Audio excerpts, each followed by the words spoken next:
ঈদ ও নববর্ষের ছুটি শেষে আজও অনেকেই কর্মস্থলে ফিরছেন। সকালে ট্রেন ও বাসে করে ঢাকায় পৌঁছান অনেকেই। বিস্তারিত জানাতে সরাসরি যুক্ত আছেন সহকর্মী মিজানুর রহমান। মিজান, ট্রেন বাসে ঢাকায় ফেরার যাত্রী কেমন দেখছেন? বিশেষ করে বাসে সড়ক পথে যারা ভ্রমণ করেছেন সেই যাত্রীরা কি বলছেন?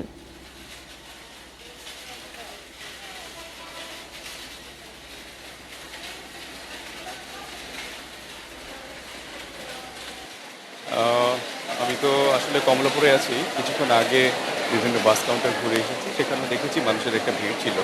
এখন কমলাপুরে রেল স্টেশনে আছি। কিছুক্ষণ আগে দিনাজপুর থেকে একতা এক্সপ্রেসের একটি ট্রেন কমলাপুর স্টেশনে পৌঁছেছে এবং আমরা দেখতে পেয়েছি যে ঘরে ফেরার সময় মানুষের যে একটা চাপ ছিল, এখন ঢাকায় ফেরার সেই চাপটা লক্ষ্য করা যাচ্ছে। আপনি জানেন যে আজকে অফিস আদালত সহ বিভিন্ন আ প্রতিষ্ঠান খুলছে স্বাভাবিকভাবে।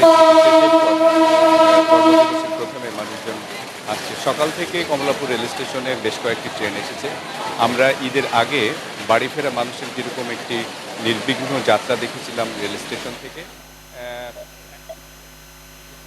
সেই রকমই স্বাভাবিক ভাবে আসতে পেরেছেন যাত্রীরা। অর্থাৎ কোথাও কোনো গোলযোগ হয়নি বা যাত্রাপথে কোনো বিঘ্ন সৃষ্টি হয়নি বলে আমাদেরকে এই যাত্রীরা জানিয়েছে। তবে ঈদের আগে উত্তরবঙ্গগামী যে কয়েকটি ট্রেনে মানুষের বেশি চাপ ছিল, ট্রেনের উপরে এবং ইঞ্জিনের উপরে করে বাড়ি ফেরা, আজকেও কিন্তু একতা এক্সপ্রেসে সেই বিষয়টি লক্ষ্য করা গেছে। মানুষ এখানে বিভিন্ন বগিতে তো লোক ছিলই, বগির বাইরে ছাদের উপরে, এবং আমরা দেখতে পেয়েছি ইঞ্জিনের উপরেও মানুষজন ট্রেনে করে কমলাপুর স্টেশনে পৌঁছেছে। যদিও কর্তৃপক্ষ বারবারই ট্রেনে উপরে, ছাদের উপরে ভ্রমণ, ইঞ্জিনের উপরে ভ্রমণ নিরুৎসাহিত করে আসছে। তবে স্টেশন ম্যানেজার ঈদের আগে যেমনটি বলেছিলেন যে এই উত্তরবঙ্গগামী কয়েকটি ট্রেনে মানুষের যে চাপ থাকে সেই চাপ আসলে সামাল দেওয়া কঠিন হয়ে যায়। বিশেষ করে যে নিম্ন আয়ের মানুষ,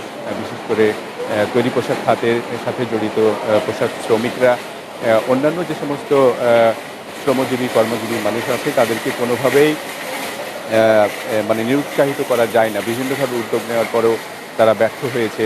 কর্তৃপক্ষ এরকম একটি বিষয় আমাদেরকে জানিয়েছেন। আপনি জানেন যে এবার সড়ক সহ রেলপথে মানুষের যাত্রা খুবই নিশ্চিন্ত ছিল। ঈদের আগে আমরা দেখেছি, যদিও ছুটি খুব বেশি ছিল।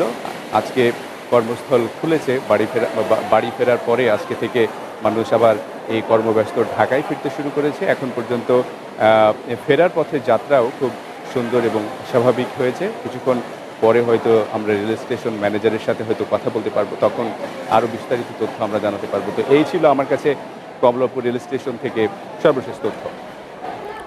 সহকর্মী মিজানুর রহমান জানাচ্ছিলেন কমলাপুর রেলওয়ে স্টেশন থেকে।